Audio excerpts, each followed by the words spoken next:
ફરાળી ચેવડો બનાવવા માટે મેં દાણા અને બટેટાનું છીણ લઈ લીધું છે। પહેલાં બંનેને ફ્રાય કરી લઉં અને પછી એની અંદર મસાલા એડ કરવાના છે।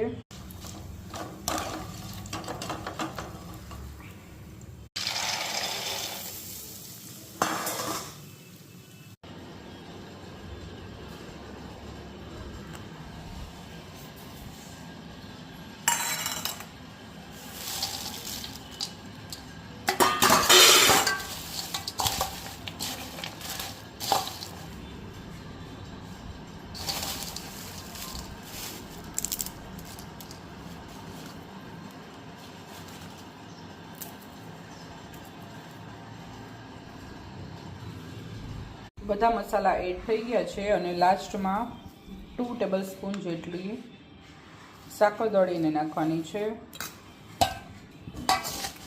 બરાબર મિક્સ કરી અને પછી એરટાઇટ કન્ટેનરમાં ભરી દેવાનું છે।